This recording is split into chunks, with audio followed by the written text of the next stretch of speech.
Okay, so we're here with Michael Geller, and I'm going to try and get all this correct here, but developer, architect, planner, consultant, and also adjunct professor at SFU, and currently writing a lot for the Courier, Vancouver Sun, and the list goes on. It's nice to be back. Yeah, welcome. And maybe actually, if you could start by telling our listeners a little bit about yourself. You've been on before. You're a fan favorite, but can you share a little bit? That was some time that ago. Was a while ago. I feel like that was at least a couple of years. I started by studying architecture because I wanted to be a developer. And in those days, you didn't go to school to be a developer. You can now. You can take the urban land program at UBC and other similar programs. I then joined CMHC, the Federal Housing Agency, after working in architect's office. Spent 10 years there. Really? One of my most proud accomplishments was getting the South Shore of False Creek started. Everybody in CMHC thought that development would fail, and I was one of the few who hadn't planned on having a long career at CMHC and became the special coordinator in 1975. And watched the first homes, the co-ops and the nonprofits and the condos get started. Right. And wow. Then was transferred to Toronto to do a similar project in Toronto. Anybody's listening from Toronto, the St. Lawrence project, and then Harbourfront. So I spent 10 great years with CMHC, but about 3 months before my pension would be locked in, I decided to leave, which was a really stupid thing to do because otherwise I'd be getting a pension now. But when you're 30 years old, it's pretty hard to be planning for your pension. Wow. Can you maybe talk, like what was like a day in the life at CMHC? Were you always kind of project focused? Like were you out actually on site? Or what a number of the projects that I worked on were the seniors housing. CMHC used to build a lot of public housing seniors projects. Mm-hmm. But something I'm also quite proud of is I did my thesis on modular housing. And we may have talked about it last time. This notion of the modular homes for the homeless was my thesis, and I pitched it in 2008 during the municipal election, and it took until 2017 for the first units to open up because it was viewed as an NPA idea rather than a Vision Vancouver idea. But while I was at CMHC, I also did build 2 modular housing seniors projects, one in Chase and one in Carameos. So wow. But I was involved in the waterfront redevelopment in Montreal, St. John, New Brunswick, Quebec City. So it was fabulous. It was, if there is a message I will share with people, a lot of people say, why would anybody ever want to work for government? I think if you want to be in the development industry successfully, you have to work for government at some point in your life. Interesting. Yeah, that's an interesting point. I guess just learning the kind of ins and outs of how dealing with bureaucracy in some respects. The other thing is you get an appreciation for something which I'll call the public purpose, the public interest. And indeed, that's what governments and the planners at City Hall and the federal and provincial officials, they're always looking at things in terms of, is this good for the general public? The politicians, of course, are looking at it in terms of, will this help me get reelected? Right. But the civil servants, I think, genuinely, for the large part, are encouraging things to happen that will benefit society. And to be honest, it's hard for a lot of developers to appreciate that because their motivation is invariably to try and make some money. Right. So balancing the two, but no, I highly recommend working for government. I had 10 great years and I loved it. Well, I'm kind of struck by 2 things you said. One is kind of the being involved on the south side of False Creek early on, but second, you went to architecture school because you want to be a developer. So very early on, it sounds like you've always been interested in real estate. Like, why real estate? What got you excited about it? I grew up on Bathurst Street in Toronto. And as I walked to the synagogue, I would look at all these apartment buildings going up, and I thought, that's what I wanted to do as a little boy. In Canada, kids had mini bricks. We had something called Baco, which I got from England. So I was at 4 or 5 years old making little houses by sticking metal rods in a green base and adding in walls and windows. I'd always wanted to do that. Interesting. So Michael, how did you go from your role at CMHC then to actually developing your own projects privately? I joined a private development company in 1981, and those people who can remember 1981 will know it was 2 years before 1983. And in 1983, the interest rates were around 19%, and our company, it was called NAROD Developments. It was once one of the most well-known and respected development construction companies. We built a lot of developments around the city. Arbutus Village was one of our projects along Broadway, all over. I was actually looking after Vancouver, Seattle, and Portland, which somebody listening now would say, no wonder they went broke. But we did in 1983, and I got set up in business by NAROD's receivers. Most people get put out of business by receivers. I got set up by receivers. One thing led to another. I became a consultant, and then one day I was a consultant to Daon, and again, another major development company, advising them on a project, and they said I'd overvalued a piece of land, and I said, if I had the money, I would build it for what I think it's worth. And they said, why don't you get the money? We'll sell it to you. And I went out to CIBC and I borrowed $45,000, $25,000 because I'd written a good faith check in case they cashed it, and the other $20,000 was to buy a used Jag Vandenplas so I'd look important enough to get the other $13 million. That's great. Perception is reality. But a lot of people can develop property if you've got the right idea. You don't need the money. There's other people who have the money if you've got the right idea. Mm-hmm. And traditionally, people like me would partner with someone, and invariably you would get half the proper profits, and you'd give away half the profits, but they would put up the money. Right. And I did about 5 projects that way, and they were all fairly successful. And so it sounds like your trajectory then, in terms of real estate investor, was less about, say, purchasing investment properties, things like that, and more about investing your knowledge and expertise in the development side of things. That's right. I did plan, after my first project, I made $1 million, and I was going to buy an apartment building in Oak Bay because I thought that'd be a good place to buy an apartment building.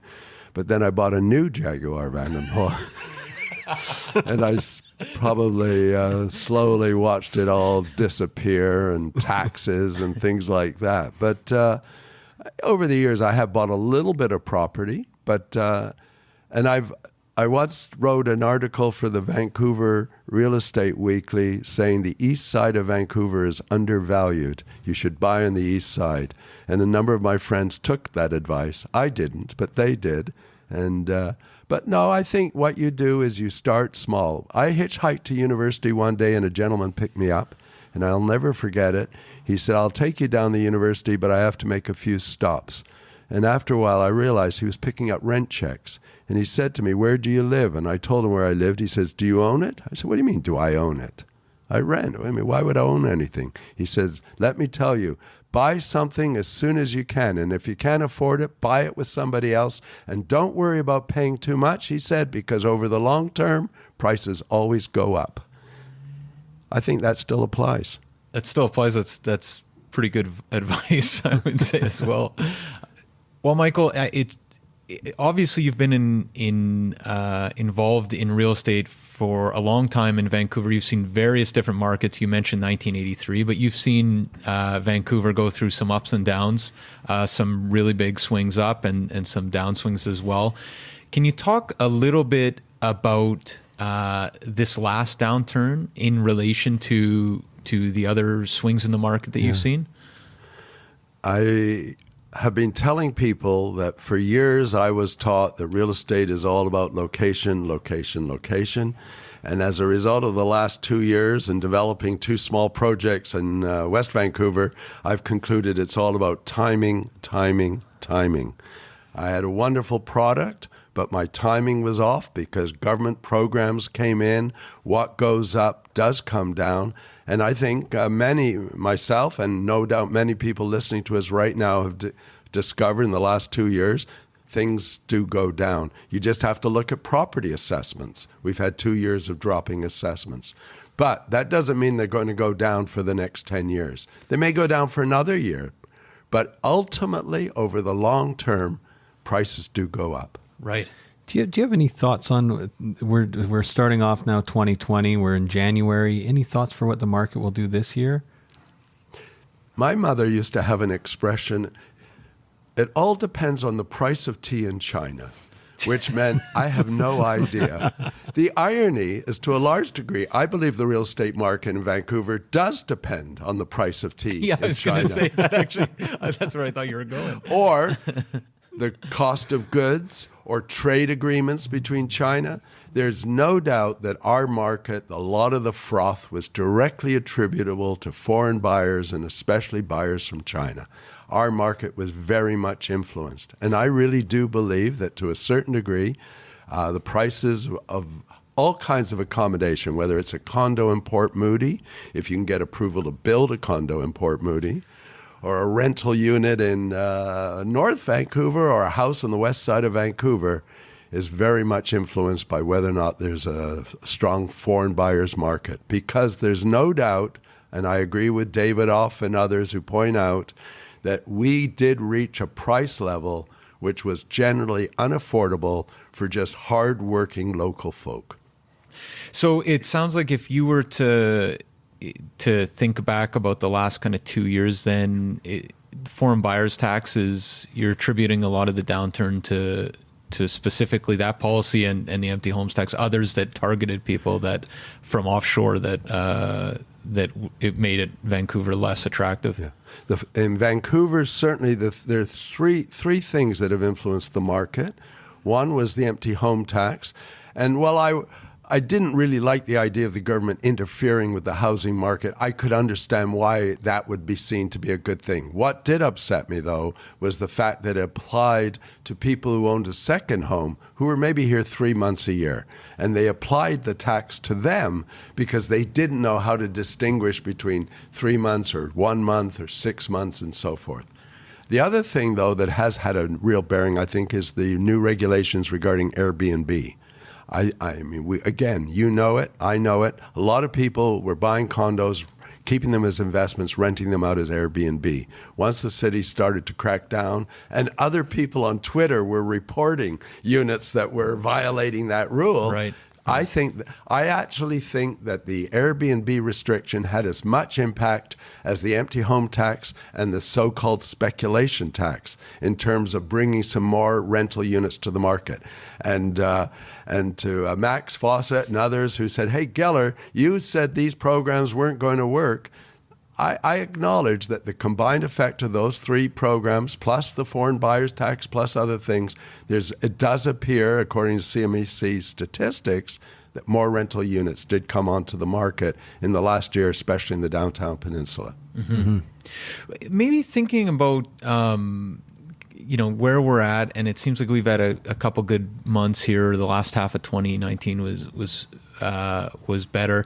I follow you on Twitter as well, more of an observer than a participant on Twitter. But I know you've talked a little bit about your developments in West Van, and I just saw you just sold one apparently to a developer, and you said it's very satisfying when other people in the development community are buying your product.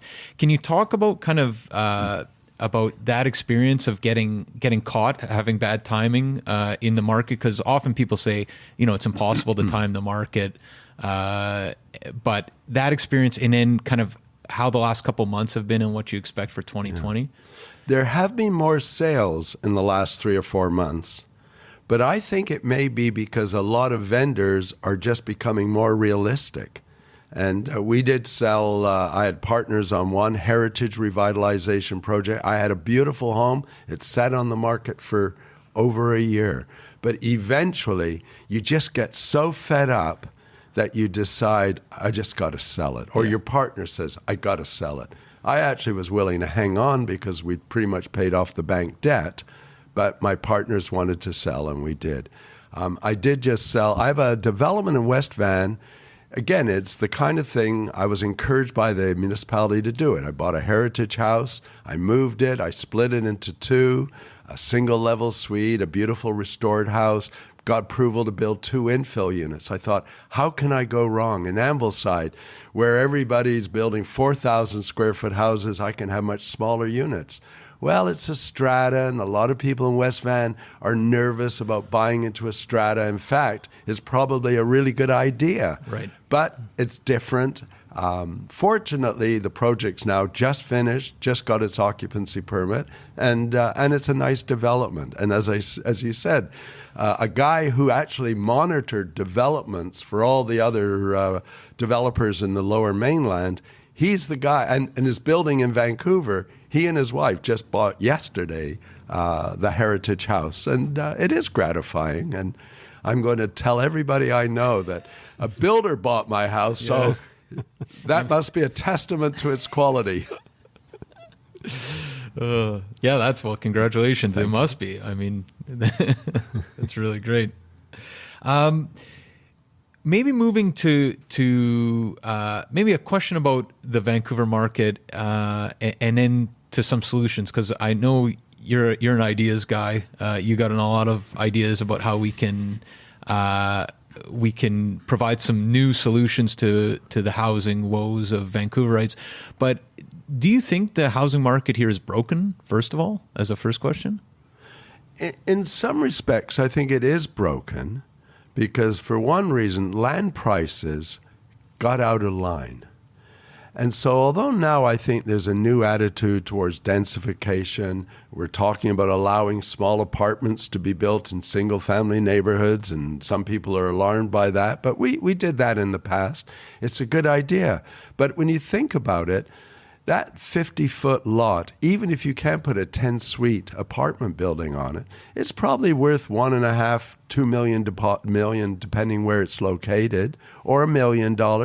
But even if you put 10 suites, that's still $100,000 per unit for a studio or one-bedroom apartment. Right. Our construction costs in Vancouver are higher than they are anywhere else in Canada, including Toronto. You know, it's probably going to cost $350, $400 a foot just to build. Then you're going to have the fees and the municipal charges. The point being that when you add up all those numbers, even if I can get approval to put 10 suites on a single family lot, I can't rent those suites for $800 a month. I can't even rent those suites for $1,000 a month. It's probably going to be $1,500 a month because of the cost of construction, land, the fees that people charge, the municipal expectations, and so forth. So to that extent, I think it is broken. One of the good things I see happening, though, is more emphasis on public transit, more emphasis on car sharing, although I was very sorry to see Car2Go fold, because I think it's really important when people think about the cost of housing to also think about the cost of transportation. The two go together. And anybody right now who's listening to us who's hoping to buy a house soon, if they've got 2 cars, they got to get rid of one. And if they've got 1 car, they should think about getting rid of it too. Because if you sit down with a pencil and a piece of paper and you take a look at a $50,000 car and think, what's that car worth in 10 years? And then compare that with taking that same $50,000 and putting into real estate and say, what is that worth in 10 years? You would never buy a $50,000 car. That's a great way to frame it. Yeah. It's something intuitively, or we would probably say, but thinking about it in those terms is actually really It's a useful. very entry-level car in this city, too. Yeah. Should say. From what I'm seeing, not from my experience. So moving forward to solutions, so I know, like I said, you have ideas. All right. Can you talk about some of them? All right. Well, over the weekend, I got a phone call from a young lady in Montreal. She's moving to Vancouver, and she's looking for a place to rent. And she's discovered all the scams that are online that your listeners know all about and you know all about. And she's finding it very, very difficult. Also, compared to Montreal, the prices here are so high. She said, I'd like to try and find a room in a house somewhere along the Canada line. can you help me? The reason she wrote to me or called me is because she'd read an article I'd written in the Courier last year pointing out that there's hundreds of thousands of empty bedrooms in Metro Vancouver, and there are literally thousands of people looking for accommodation. If only we could figure out a way of matching these people together. And so there's a whole area, I think, of opportunity. And many people are going to say, oh, no, I don't want to share.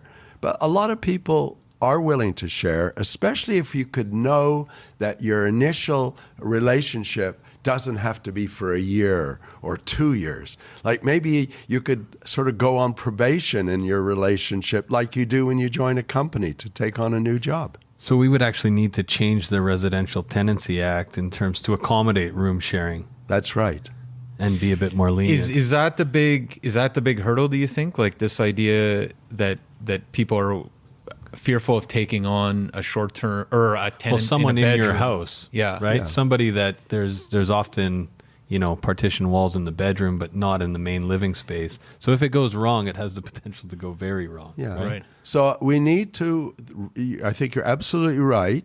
We need to think, is there a way of modifying the landlord-tenancy relationships if somebody wants to move into not a self-contained suite, but into a shared living arrangement? I mean, it's happening all the time right now. Yeah. There's a lot of houses in Shaughnessy that I know are being shared by 5 or 6 people, and somebody moves in, and if after a month everybody thinks they're awful and they don't keep their portion of the kitchen clean, you get rid of them. They don't have a formal landlord-tenancy relationship where they have to go to the rentalsman or today's equivalent of the rentalsman and so forth. So all I'm suggesting is we should modify the regulations so that we could maybe make it easier for somebody to at least take a chance on someone. The other thing is, through the internet, with algorithms, just as there's ways now to rent on Airbnb or VRBO, there's ways to begin to filter people to figure out who might be a good fit and so forth. But my point is, we often joke about, not joke, I'm often told, oh, we're running out of land in Metro Vancouver. We're not running out of land. We're just not making the best use of the land we've already got. And I think the same applies to accommodation. Not only are there a lot of empty bedrooms, I know, and this is a touchy subject, there's a lot of government subsidized housing that was built years ago, including the South Shore of False Creek, where a family grew up in a co-op unit and the children have moved away, the husband has died, and the wife is still in that 2 or 3 bedroom unit on her 1,600 own. square feet, yeah. On her own, maybe 1,200 square feet. But the point is, when you say, well, she should move, the point is, no, there are no 1-bedroom units in this development for her to move to. And my response would be, then let's take 2 or 3 of those single ladies and say, if you want to stay in this development, which has been subsidized and continues to be subsidized, the 3 of you should move in together. Just in going back to this idea of kind of house sharing or room sharing in larger units, the Residential Tenancy Act strikes me as one of the ways that it disincentivizes people, right? Because there's risk of ending up with people that you Being stuck. don't like and want to get rid of. But is there other ways to incentivize this? Or do you think it would just take off if the Residential Tenancy Act was different? Or I don't actually think the Residential Tenancy Act is the impediment, because the fact is you could have a letter of agreement. If you want to move into a bedroom in my house, I'm not going to sign a lease with you. We'll have a letter and understanding. Sure. It's $800 a month, and this is what I'd like you to do. And you agree that once a week you'll cut the grass in the summer and so forth. And in return, you can have that room. And if it doesn't work out, we'll split up. No, I mean, there's people who tend to think the worst can think of all sorts of terrible things that are likely going to happen, having a young man like you living in the house with an older lady in Kerrisdale. But I actually can think of all the wonderful things that will happen. And at the end of my column in the Courier, I've invited readers to share their home sharing experiences, both good and bad, because I know for a fact there's lots of very positive experiences happening right now. right. Mrs. Robinson is, I think, her name. There you go. I was actually just thinking, I'm thinking about past guests that we've had that are quite entrepreneurial, And a lot of them, when they were younger, they would get a house close to the university, and then they would sublet rooms to people, and then they would collect the rent and keep the profits for themselves.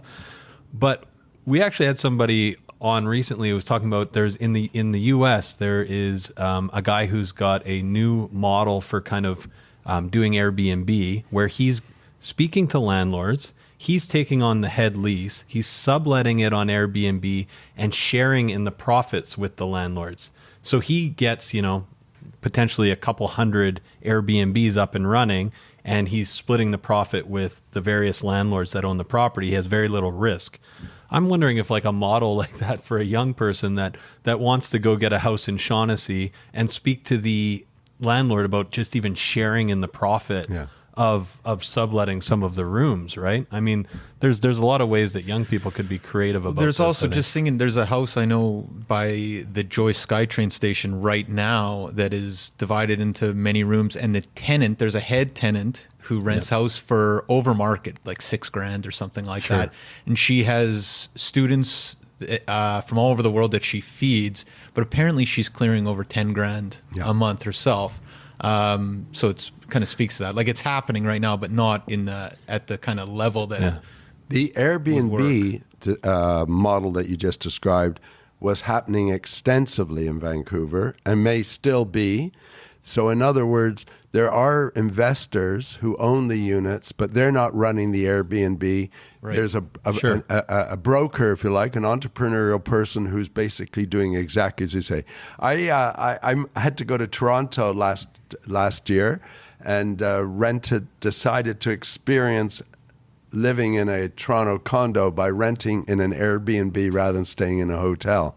And it was absolutely fascinating. Of course, I had to tell the concierge that I was his cousin, and all of that sort of stuff. So it was an illicit relationship. Right. But the point was that I turned out that the guy that I was dealing with didn't actually own the unit either. He was managing it for somebody who owned a number of units, and this is happening all the time. Sharing accommodation. I think there's tremendous potential for more sharing because it is a much more cost-effective way. At SFU University, we developed an apartment building for rental. One of my board members said, are you sure there's a market for one-bedroom units here? Well, I said, I think so, but just in case, let's design them like the one-bedroom I lived in Ottawa, which had a door to the living room. Because as soon as you put a door to the living room could become a bedroom at night. I mean, when you think about it, and again, Edward de Bono would say this, why is it that we only use our housing half the time? Yeah. The other half of the time, it's sitting empty. Right. So if you go to Russia, I've been working in Russia. In Russia, generally speaking, all of the rooms are bedrooms. In the day, it's a living room. At night, it's a bedroom. By putting a door on a bedroom, at night, it's a bedroom. In the daytime, you fold up the bed, and it becomes the living room. Really goes against open concept. It does go against open concept. You're absolutely right. But I think we're shifting almost away from open concept in a lot of ways too. At least a lot of the design magazines, there's a bit of a movement back to walls and doors, and maybe this is part of it. I'm writing now for West Coast Homes and Design, which is published every 2 months by Vancouver Sun, and this month's issue, which will come out in February, is about kitchens. But in 2 weeks, it's about interior design. And I actually was going to talk about exactly what you said, that open plan living is fine for some people, but it certainly isn't fine for people who've got young kids screaming, or where the husband or the wife or different people want to be able to have some peace and quiet. Or multi-generational families as well, right? Like that's where we see it a lot, where people are building walls in single-family homes is when the grandparents are living in the home, where the family and then lots of kids and maybe grandkids, and you need walls, you need doors. After the show, I want you to Google pressure walls. Pressure walls. Pressure walls, I heard this term for the first time in New York, where accommodation has always been traditionally expensive, where just as you have these movable partitions in office buildings, they set them up in apartments.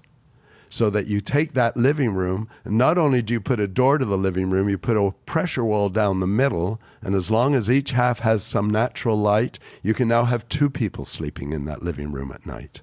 And all over New York, people are installing these temporary partitions, which help divide accommodation into more affordable modules. And the idea is they're just more soundproof than a typical divider at an office. Right. That's right. And you're not going to go in and start putting up steel studs and drywall Sure. and painting it and so forth. So you put up these pressure walls. And I can imagine that some people listening right now are thinking, Should I leave Vancouver? this sounds terrible. Yes. This sounds terrible, right? Like Yeah. if you've, because honestly, like I think, okay, I have a 2-bedroom house in East Vancouver. I live there with my wife and my daughter. We have kind of we have a suite that's rented out, but we have a third kind of space that I guess I could probably have. But I know if I said like, hey, what about an extra $800 a month? My wife would like come at me with a knife. She would not be interested, right? Likewise, I think. Hang on a second. Is that wrong? I don't know. How old is the child? 8. Okay.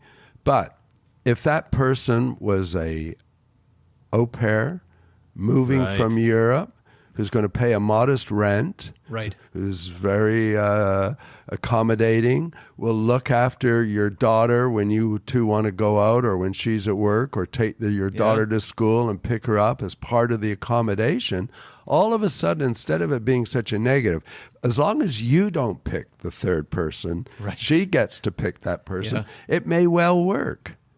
Okay, so You'd go with the older lady. Yeah, you might. Miss Robinson's not moving downstairs. No, but a young lady from Sweden who's studying architecture and wants to live in Canada for a year and experience North American life may be just perfect. Right, Yes. right. But okay, so bracketing that though, I think some other people listening that are struggling with rents in Vancouver, struggling to get into the real estate market, and are actually like, early 30s, late 20s, early 30s, potentially are listening going like, I don't want to live like a student the rest of my life. Is this just the new reality, or is the culture, it sounds like the culture is shifting and it is just the new reality, but what would you say to people that are like, I just don't want that. I'm too old for that. I would say they should seriously think about moving away from Vancouver. Mm-hmm.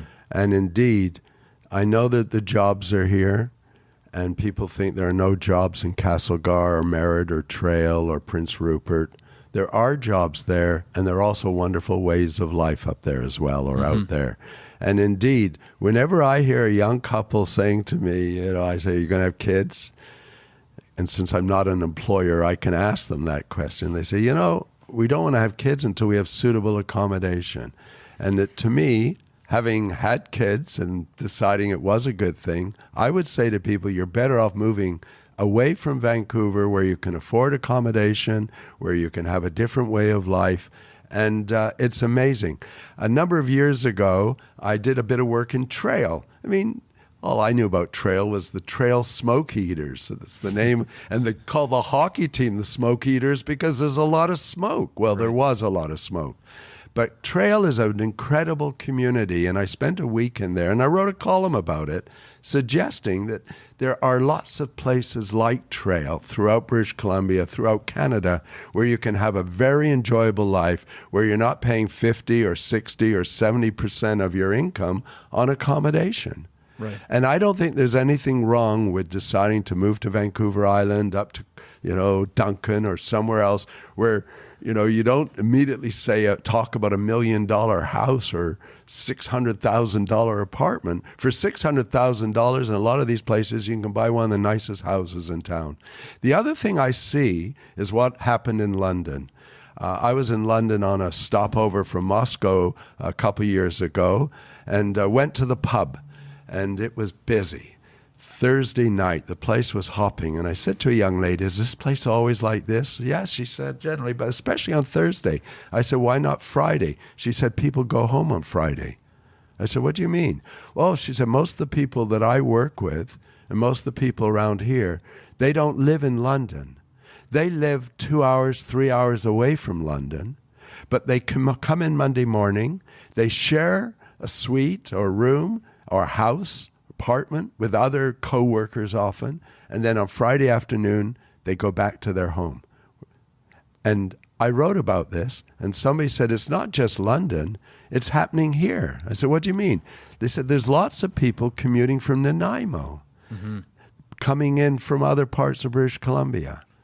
So there's another pattern of living that is, as Vancouver becomes continually more expensive and takes on a different personality, and I'm willing to bet that even you are saying, this place is starting to change. I mean, you're two young guys, but it's starting to change. And at a certain point, I think it does make sense. Given what you do, you probably could do it anywhere. It's interesting. I kind of want to, that's very interesting. You see that in a lot of metropolitan areas where people are kind of commuting in for work and then leaving for the weekends. And we used to have a lot of clients that would own, bachelor units or one bedroom condos, and they'd have their principal residence, and then they'd come in and they'd have a place in the city where they would sleep, maybe if they were working late at night and that sort of thing. And a lot of that has been done away with now with the empty homes tax. That's right. And that was exactly one of the reasons why I oppose the empty home tax. And if Kennedy Stewart is listening, or any other people who think the empty homes tax is such a great boon, I want you to know that I could give you a list of a number of people who have sold their condos and they're now renting. In other words, they're now using up the rental stock, because if they live in Kamloops, if they keep a rental apartment here, it doesn't matter if they're only in 2 or 3 days a month. You know what? And actually, we've had clients who've done that as well. So, yeah. I just want to highlight one other thing. I think that's such a good idea about I think your example was like the au pair. But if you were a tenant looking for, say, a basement suite in East Vancouver, and you offered some kind of services to negotiate rent, I think a lot of families would probably, with the amount that people work in the city of Vancouver, et cetera, would take you up on like a child rearing, like a babysitting night, says the guy who had a baby asking for a friend. 6 months ago. But no, or like shoveling snow, I mean, something where raking leaves, whatever it is. But I think that's a very strong point. Yeah. So, and that's what a lot of this intergenerational living is all about, because you think nothing of going to the drugstore to pick up a prescription for somebody, but for them, it might actually be a little bit more of a production. But that person has a house, and with 3 or 4 empty bedrooms. I mean, I got this idea also because I live on a street with 37 houses, and there's probably at least 100 empty bedrooms just on my street. Right. Now, unfortunately, we're not on a bus line. And I think that's really important. You need to be on transit, because somebody who's paying $800 a month to rent a room isn't likely going to own a car. If they do, they got to rethink things. But it's not for everybody. But I have friends, fancy West Side people, who over the years have taken in students just because they enjoyed the relationships. They may have done it when they were young, went and lived in England or lived in Europe.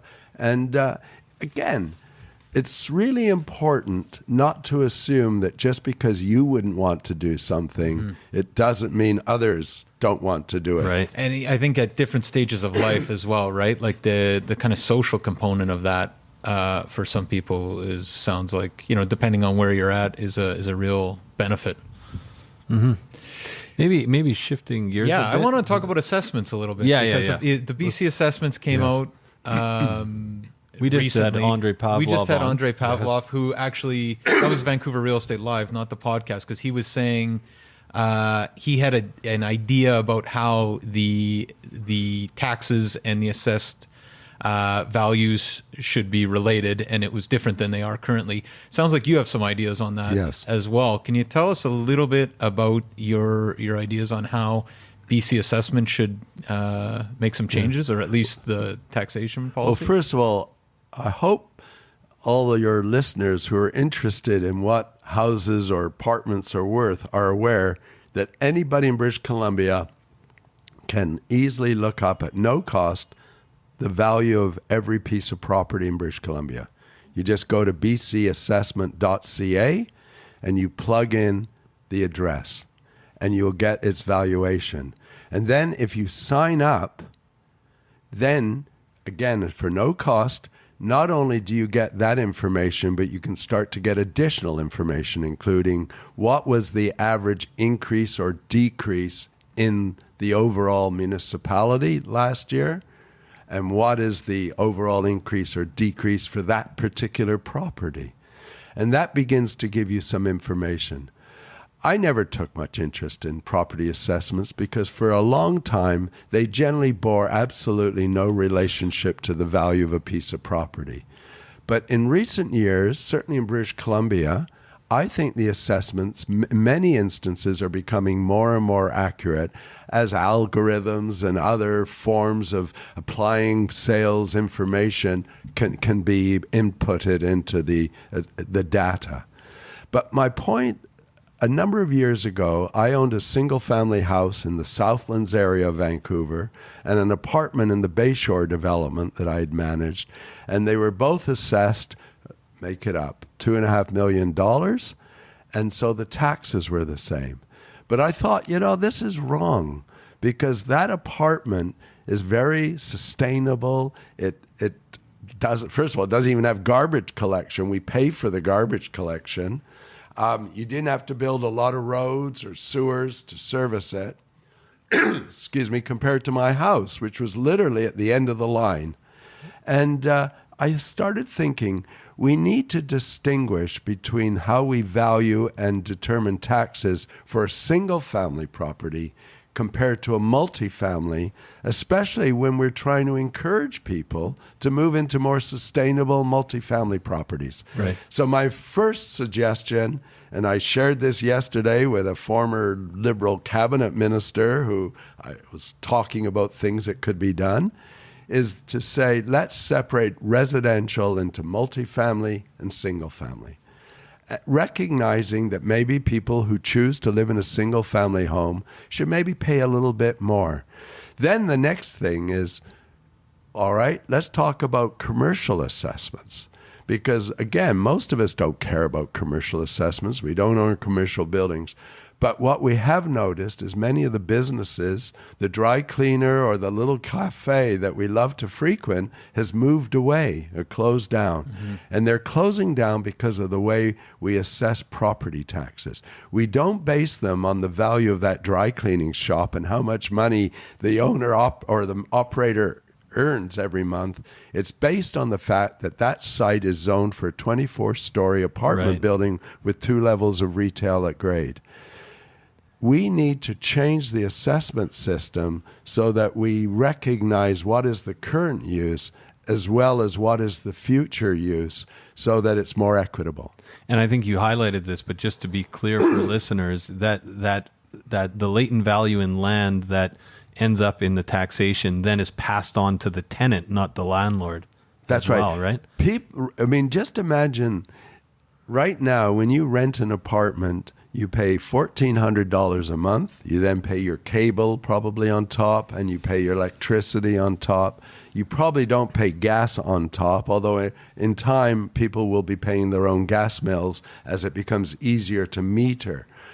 But when you're renting a shop, you're paying all of those things, plus you're also paying the property taxes. Indeed, you may even be paying for the janitorial services. Building assessments. They call it triple net lease. In other words, it's net of the taxes, net of the operating expenses, net of maintenance, and so forth. Right.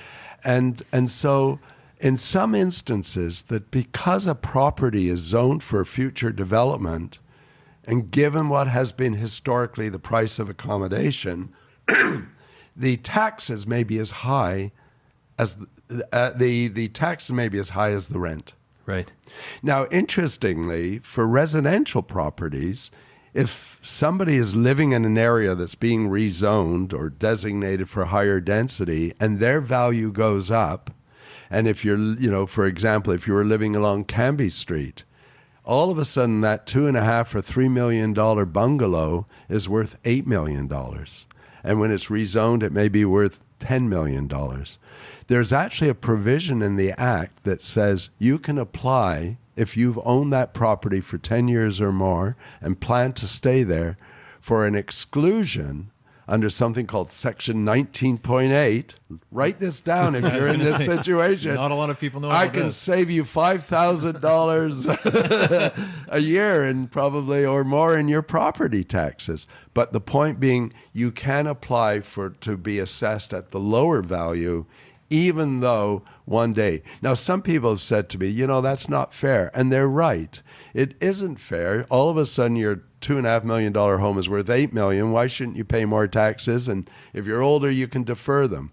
But the reason why I think it is important is because over the years, I've tried to rezone a lot of properties.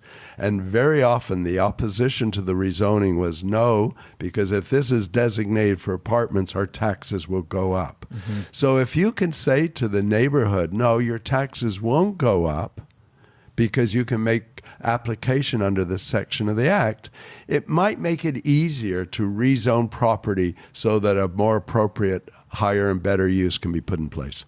So do you think, and I'm just curious about this, but it sounds like, because I think Andrei Pavlov's point was we should be taxed based on the services that we use. I agree Full with stop. that. Right. Yeah. So I think his idea was, or the examples he used, Square footage. a 2,500 square foot house in Southeast Vancouver or a 2,500 square foot house on Point Grey Road, regardless of the different valuations. They're both using the same services, presumably.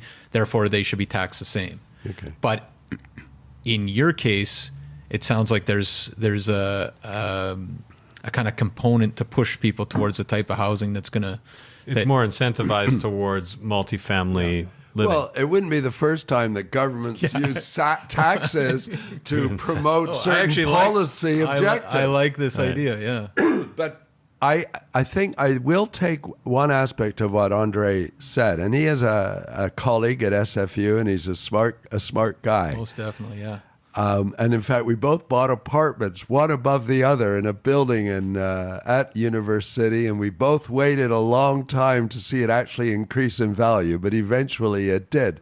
But I was in Vietnam, and driving through the countryside, was shocked to see a lot of really skinny 5-story buildings. And I asked my guide, why do they build such tall buildings and such skinny buildings? He said, because your taxes are based on the frontage of your property. So again, it's a little bit like Andre's thinking, well, if the taxes relate to the amount of roads or the amount of sidewalk or the pipes to serve, then it makes sense. The only other side of that, though, is if you look at your property tax bill, and I actually encourage people, look at your property tax bill very, very closely. You'll be shocked at some of the things you're paying taxes for.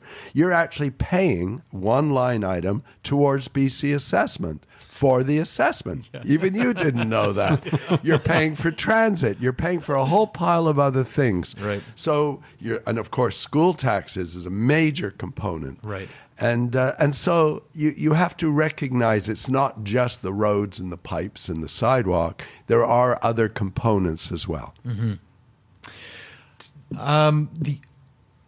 I was just thinking, there's so much to unpack here. Yeah. Just one more question about the assessed value. I can imagine, and sounds like I'm just thinking about and this is mainly because I spend too much time on Twitter, the number of people that would be upset with people being able to apply for a lower taxation, even though their properties are going through the roof, right? I can imagine there's a large cohort of people that would be furious if they knew about A, that's even allowed, but B, an argument exists that it would be unjust, right? I think that's in the residential arena, but in the commercial, the commercial I think makes sense. I think everybody would largely agree.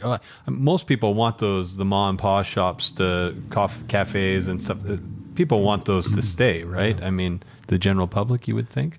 So the City of Vancouver is looking at this, and you will see the term legacy businesses. In other words, businesses that perhaps have been in place for a number of years, just like the principal home owner who's been in place for a number of years. Again, I'm not going to pretend to have all the answers. All I do know is that we should change the BC assessment system from the way it's operated up until now, because the world is changing and we're trying to do different things. Yeah, fair enough. No, that's a great point. And by the way, one of the things that people should be aware of is you can defer your property taxes. Not just me, because I'm over 55, but even young families with children, if they cannot afford their taxes, can defer their taxes as well. And I've actually spoken up about this. It came out a number of years ago when assessments were shooting up and people assumed their taxes would shoot up. And I did tweet out mischievously, if you can't afford to pay your taxes, why don't you let Christy Clark pay them for you? And I put a link to the BC government deferred tax program. And a lady from CBC called me up, and Tina Lovegreen, and said, I don't know about this. Tell me more. So I explained it to her, and at the end she said to me, do you defer your taxes? And I said, I do. I've deferred them for the last 6 years, because the interest rate at that time was 0.7 of 1%, and it wasn't even compounded. And even though I could afford to pay my taxes, I could invest, that $10,000 a year. Even my broker could do better than 0.7 or 1% after taxes. But I raise this point because I think some of these programs are worthwhile, but they shouldn't necessarily be universal. Just like I don't think the homeowner grant program should be as universal as it is. And again, right now they just adjusted the limit. It's down from 1.6 to 1.525. But it's 1.525 million for the entire province. If you live in Castlegar, that may be the nicest house in town. Why are we giving that person a break on their taxes? All I'm suggesting is, I don't know if we should continue the homeowner grant program, but I don't want everybody damaging my car when I leave the studio here. But the point being, we should at least fine-tune it a little bit so that it relates to the region and the average price of housing in that region. Everyone's looking for a Jag parked out front. Matt, we do only have a couple minutes left here. And I know you want to unpack some things, but we also have to fit in the 5-wire, of course. Oh, right. Yeah, of course. 5 quick questions about a little bit about Vancouver, but also about your lived experience, Michael. Do you have time for that? Sure. All right. So question number 1 is, what is your favorite neighborhood in Vancouver? Kitsilano. Good answer. Favorite bar or restaurant? Minerva's. Minerva's is an old Greek Italian restaurant in Kerrisdale that's been operating for probably 30 years. And it's, in Yiddish, we say heimische. It's a family place. And you go in there, and it's friendly, and people know each other, and the servers aren't all in black and high heels. They've been there for a long time. But it's incredibly good food. And I think the point is, that happens to be one that I go to, but I think most of us have places. Maria's is another one in Kitsilano. Right. I think we all need places. But one thing, I shouldn't go on, but I do worry about the noise level in restaurants, because I think more and more people are not going to restaurants now because, especially when you get older, the noise levels are too high to have a decent conversation. Right. Turn down the music. You heard it here first. No, it's true, though. 2 down, 3 to go. Okay. I'll try and be briefer. What is one book that you would recommend to anyone listening? Lateral Thinking. The Use of Lateral Thinking by Edward de Bono is one of about 54 books he's written. The other one is Six Thinking Hats, also by de Bono. I think creative lateral thinking, everybody can benefit from having an appreciation of that. De Bono. Great. Next question for you, Michael. What is one piece of advice you would give yourself today to your 18-year-old self? I kind of butchered that one, but you get the idea. Yeah. Well, it was the advice that I gave everybody else, which was to buy a home as soon as you can. And if you can't afford it on your own, maybe buy it with a friend to share. Don't be afraid to ask an uncle or someone to lend you some money and say, I'll tell you what, in return for you lending me the money for the down payment, I will share the appreciation. It's called a SAM, Shared Appreciation Mortgage. So it's not a gift, it's a registered mortgage, but I do think that overall it's a good idea, if you can, to buy. Because when I look back, I put it off for a long time. We made fun of our friends who bought real estate when they were in their 20s. And the other advice, I think, would be to start saving, RRSPs, things like that. Mm-hmm. Again, it's hard to believe that one day you'll be 65 or 70. But if you do some statistics and look at the difference between starting to invest when you're 25 to 40 rather than from when you're 40 to 55, you say, I really wish I'd started sooner. Yeah. Great advice. Great advice. And the last question is, what is something that you've purchased recently for under $1,000 that's had a major impact on your life? Positive or negative, I guess. Yeah. Hopefully positive. Yeah.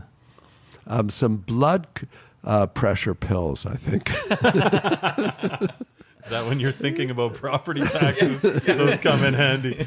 No, I have been buying, some of the technological gadgets. I just bought a device that is going to allow me to transfer all the videos that I've taken over the last 40 years to digitize them.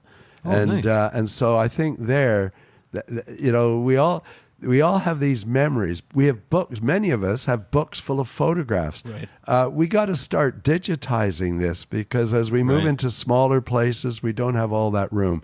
But I think having memories and things like that. Yeah. The other thing I tell everybody I know is use voice recognition software. If you don't have Dragon on your computer, it's crazy. I finally got voice recognition software on my phone so I can dictate all my emails and everything. Right. And it's just such and it's so good now. It's almost 100%. So is that how you're writing your columns? I often do the first draft. I just sit back and dictate it, and then I clean it up a bit. You know, the other person I heard that wrote like that, and I guess there's a lot of people that probably do, but Christopher Hitchens, I think, he'd bang out an article like just right off the top of his head, and fully formed.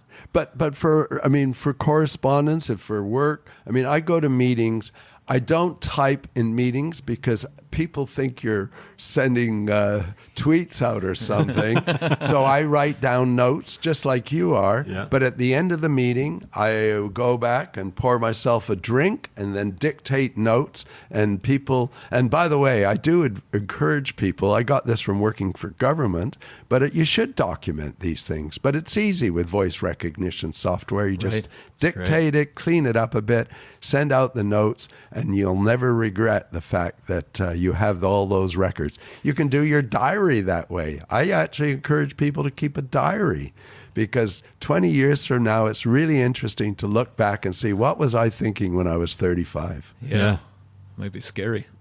Well, on that note, thanks. Well, it's going to be good, too, when you can download all those memories back onto your brain, too, in 30 years.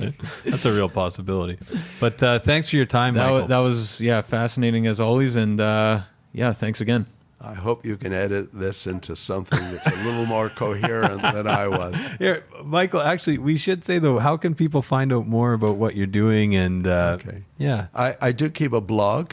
I think it's called Michael Geller's blog, but it's gellersworldtravel.blogspot.com. Right. And I do post all my columns on it, and every once in a while other bits of information. And I love that blog. We've been reading that for years, and been fans of it for a long time. And if you're not following you on Twitter, I should say you're fun to follow. Yeah, you're a guy that everyone should be following. So thank you very much. I enjoyed the chat. Okay.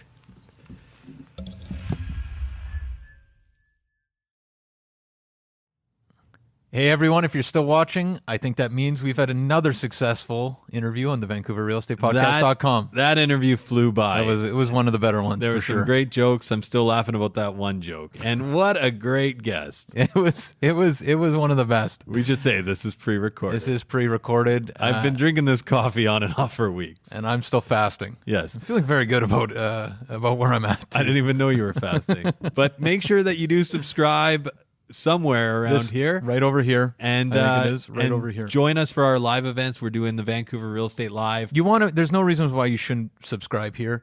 Yeah, if you like Vancouver real estate. Yeah, or real estate in general. There's a lot of useful, evergreen, non-market specific stuff going on our site. And market specific. And it's very market specific stuff. So if you like what you see, you can also check out our website, VancouverRealEstatePodcast.com. That's where we have the bulk of our resources. And if you've ever listened to the podcast, you've undoubtedly heard about private client services. Matt, if you're not using PCS, you are standing still while the rest of us power walk by. You get sold prices, days on market. It's basically realtor level information at your fingertips. It's free. It's available on our website, VancouverRealEstatePodcast.com. If you're searching for Vancouver real estate and you're not using PCS, you're doing it wrong. We also got our weekly mailer, the Live Wire. Yes. We got the deal of the month. We send out stats you're not going to see from the real estate board. We got it all at VancouverRealEstatePodcast.com.